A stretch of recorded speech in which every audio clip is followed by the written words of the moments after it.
炒菜好吃从来不是靠公式配比，而是搞懂它的底层逻辑。主播大大小小的厨房也工作7、8年了，今天就给大家分享酸菜鱼的底层逻辑，哪怕新手小白也能够轻松做出酒店厨房的效果。酸菜鱼一般首选无鱼，它的肉久煮不烂，又没什么鱼刺，特别适合吃肉又不想吐骨头的朋友。不过它的价格相对偏高，所以咱们也可以用其他鱼，比如草鱼、花鲢、白鲢、缩边鱼。这里我用的就是缩边鱼。缩边鱼除了大刺，也没什么小刺啊，也非常适合吃肉不想吐骨头的朋友。但是你们一定要记住啊，不管用什么鱼，最好用姜葱水和食用盐给它腌制一下。这个姜葱水你们用的时候一定要捏一捏，把姜汁和葱汁捏出来，这样才能最大程度起到去腥增香的效果。然后完了就是食用盐，咱们可以给它多放一点没关系，因为我们不是为了腌制入味，而是利用盐的刺激性，把鱼肉中的粘液逼出来。这些粘液是腥味的主要来源，很多人做出来的鱼很腥，跟这一步有很大的关系。OK， 现在腌制的差不多了，大家能看见吗？这些就是它的粘液，咱们一定要把它给淘洗干净。这个就是淘洗干净的鱼肉，一定要洗到这个鱼肉摸起来不沾手，才可以进行2次腌制。还是用葱姜水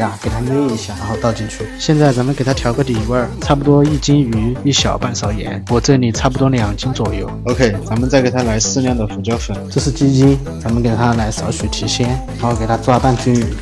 好，现在全部搅拌均匀了，我们先把鱼骨剪出来，这个等会另有用处。这剩下的鱼肉咱们给它放少许的蛋清，我这里是1个。蛋清在腌制时会附着在鱼肉的表面，形成一层薄膜，这层膜能够保持鱼肉的水润，减少鱼肉在烹饪时的水分流失。接到再加适量红薯淀粉，淀粉可以让鱼片更嫩，但如果放多了，煮出来不仅容易荤汤，鱼肉也失去了它原有的口感，所以我们一定要少放点，有个薄薄一层就可以了。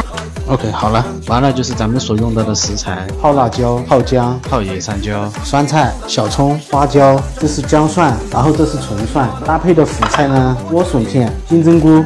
配菜的话，你们自己喜欢什么可以搭配什么，比如豆腐咯、土豆、豆皮这些都可以。OK， 现在起锅烧油，开始煎鱼骨，这是酸菜鱼汤底醇厚鲜香的关键。很多人做出来的酸菜鱼颜色寡淡，就是因为采用的生煮鱼骨，那样出来的底汤只会是清汤，鱼腥味还特别重。但煎过的鱼骨就不一样，鱼骨表面的脂肪会渗透出来，里面的蛋白质也更容易溶解。至于煎到什么程度呢？我们看鱼骨的表面，当表面呈焦褐色，就可以捞出来等待备用了。现在我们起锅烧水，放点盐，把金针菇搞里头。金针菇有股淡淡的土腥味和涩味，单独煮能够有效去除这种异味，不用煮太久，差不多1、2分钟左右就直接捞起来打底。接着起锅烧油，我这里用的是猪油加菜籽油，这样炒出来会更香一些。如果都没有，光用大豆油也行。注意看，烧到冒烟烟的时候，就把姜蒜、泡椒、酸菜搞里头，小火慢炒，等这个酸菜开始起泡了，再迅速加入开水和鱼骨。现在可以开始调味了，酸菜的盐味本身就比较重，所以盐我们就不放了，只是适量鸡精、味精提鲜，少许白糖综合一下口味。要是拿不准的话，我们可以尝一下汤底，如果酸辣咸味都合适了，就直接下莴笋，莴笋稍微烫一下就可以捞起来打底了，这样莴笋吃起来才是脆的。现在我们开始下鱼片，锅中的汤汁给它保持微开，然后把鱼片从锅中撒开。我这个火关不小，只能动作搞快点，刚下锅千万不要着急翻动它，不然很容易脱浆。我们可以先把火开大一点点，然后轻轻抖动炒锅，直到鱼片完全定型后，再用锅铲轻轻推动，鱼片熟得很快。再加上后续我们还要浇油，所以我们煮到9成熟就可以起锅装盘了。正常情况下是要撒干辣椒和蒜末花椒的，但我的干辣椒用完了，只能这样了。现在再次起锅烧油，油温要稍微高点才能激发出香味，但是大家一定要注意安全哦。好，就是这种状态，直接淋上去，